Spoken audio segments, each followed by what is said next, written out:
Maayong hapon mga boss idol. So nata diri karon sa luring no. So mo na to yung convert mga boss idol nga katong gisiting na to dynamo og makina no. Siguro. Ang makina ni C190. So mo na yung makina no. Dira. Then ato yung convert, wala na ta gamit og belt. Ato ra sang i-convert largo.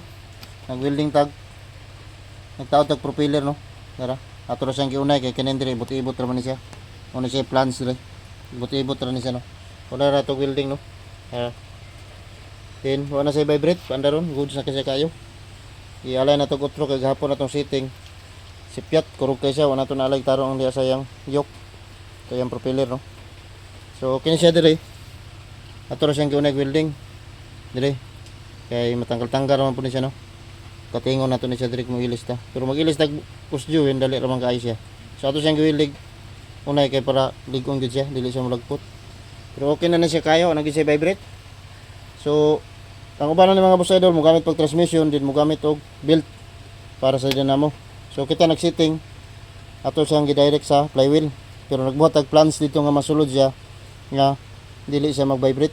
So, kini tanggal-tanggal na siya, paslak-paslak na siya diya. So, muna itong gitrabaho, no? So, karon ako ka-convert ko nga ni mga boss idol. Kasagaran gi-convert na mo, agi mig transmission para atong dito nga mga makina, oh. Agi tog transmission no. Then pulya. So kita wala na. Automatic na ato na siyang gikupol, mura na siya kupol nga katong genset no. Ato na siyang gibuhatan og cross join. Then plans. Then wala na siya belt, automatic na siya. Pag tuyok sa makina, tuyok pud yung dynamo. So good sa kay sa pagka-setting. Then ato siyang gipaduguan kay nagpato no. Kay para magdugay-dugay jud ang makina. So kini nga makina standby po ni siya tong gipaandar. Then okay siya, okay pa siya kay no. Bago pa siya kay andar. Then kini dynamo di 12 ni siya nga dynamo. So gamay ra gyud dapat ni siya, dapat dako-dako gyud nga dynamo ang magamit ani no. So ayan. Then naglagay tayo ng gabihanan. May heater, start. Then ang yang chat off ani nara dire. Ara, mo ni chat off no. So wala siya chat off sa injection pump, wala. Largo RPM ra siya. Pag andar ani niya, RPM ra siya largo. Automatic na siya rayon, yung voltahe. So na dire itong voltahe niya, 20. Tara. Ni panda na to sa iya, largo na siya RPM, go na siya adjust. Then ato na siyang setting daan sa iyang amperahe nga 220. So yan. Then yung tambutso niya, lagyan din natin para hindi masyadong maingay. Then yung battery, so yan napakalaki.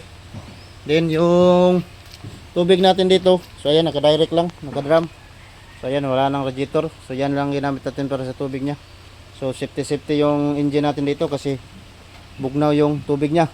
At saka maraming tubig dapat ang ilagay diyan para bugnaw lang yung engine natin. So ayan. Wala na siyang radiator no. So converted lahat to. So ito yung tinarbaho natin ng 3 araw. Convert tayo. Then naka-pundasyon yan. Ito ng makina naka-engine support. So, 4 yung ginamit natin dyan, 4 ng support para hindi siya mag-vibrate. So, ayan. So, goods na mga boss idol, no? Linisan natin to. Ayan. Linis natin yan para magwapo-gwapo naman yung engine natin. So, ayan. So, yun lang mga boss idol. Kung magsundok mo sa pagtira ni. Yeah. Dalaras ako sa Jason Autowork, no? Sa shop. Ano ang pag-setting. Wala na siya belt. Di na tayo magamit ng belt. Di na siya magamit ng transmission. Largo na siya sa flywheel.